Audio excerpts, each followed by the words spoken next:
बिस्मिल्लाहिर्रहमानिर्रहीम अस्सलाम वालेकुम। Welcome back to my channel.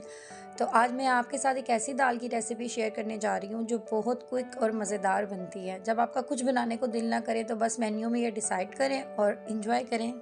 तो ये बहुत झटपट और आसानी से बन जाने वाली दाल है। इसको बनाने के लिए सबसे पहले हमने आधा किलो चने की दाल भिगो कर रख ली, आधा किलो चिकन ले लिया और 3 मीडियम साइज़ के प्याज लिए, एक बड़ा सा टमाटर और एक लहसुन।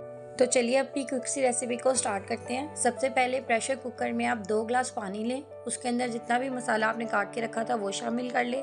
साथ ही आप इसमें चिकन शामिल कर लें और उसके साथ स्पाइसेस में आप इसमें 1 चम्मच नमक, 1 चम्मच लाल मिर्च और थोड़ी सी हल्दी शामिल कर लें। इसके अलावा आप कुटी हुई लाल मिर्च भी शामिल कर सकते हैं अगर आप इसको ज़्यादा स्पाइसी करना चाहते हैं तो। अब ये स्पाइसेस ऐड करने के बाद आप इसको 10 मिनट के लिए प्रेशर लगा दें। 10 मिनट के बाद जब हमने खोल के देखा हमारा चिकन और मसाला जो था वो अच्छे से गल चुका था। इसमें जो थोड़ा बहुत पानी होगा सबसे पहले आप उसको ड्राई कर लें और जब वो पानी अच्छे से ड्राई हो जाए उसके बाद आप इसमें ऑयल शामिल करके इसकी अच्छे से भुनाई कर लें। इस दाल में आप चिकन के टूटने की बिल्कुल टेंशन ना लें क्योंकि हमने यहाँ पे चिकन की क्वांटिटी कम ली है और दाल की क्वांटिटी ज़्यादा ली है। चिकन को जस्ट हमने फ्लेवर के लिए ऐड किया है। तो बस बिना टेंशन के एक वुडन स्पून से इसे अच्छी तरह हिलाते रहें और उसकी अच्छे से भुनाई करते रहें। 5 से 10 मिनट अच्छी तरह भूनने के बाद इसका कलर जो है वो थोड़ा रेड रेड होने लगेगा। इसका मतलब इसकी भुनाई अच्छे से हो गई है। अब इसमें आप थोड़ी सी हरी मिर्चें शामिल कर दें।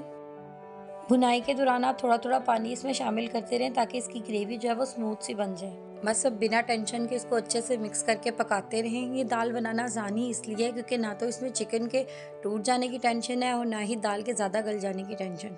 तो बस थोड़ी सी भुनाई के बाद सिंपली हमने इसमें अपनी दाल शामिल कर ली और इसको अच्छे से मिक्स कर लिया। बस अब 1 से 2 मिनट पकाने के बाद आप इसको 15 से 20 मिनट के लिए प्रेशर लगा दें ताकि दाल अच्छे से गल जाए। यहाँ आप इसमें थोड़ा सा चाइनीज सॉल्ट भी ऐड कर सकते हैं। प्रेशर खोलने के बाद देखा तो हमारी दाल जो थी वो अच्छे से गल चुकी थी और उसके ऊपर बहुत खूबसूरत सी तरी भी आ चुकी थी। अब सालन के ऊपर की जितनी भी तरी है उसको आप चम्मच की मदद से सेपरेट निकाल के रख लें।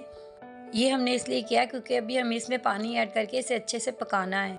इसको घुटी हुई दाल भी कहा जाता है क्योंकि इसको हम चम्मच की मदद से इस कदर मैश करते हैं कि चिकन और दाल जो है वो यकजान हो जाए और चिकन जो है वो रेशेदार होकर सारी दाल में घुल जाए। तो बस 5 से 7 मिनट पकने के बाद आपकी दाल जो है वो तैयार है। अब स्टोव बंद करने के बाद आप इसमें तरी जो है वो वापस से ऐड कर लें और उसको सर्व करें।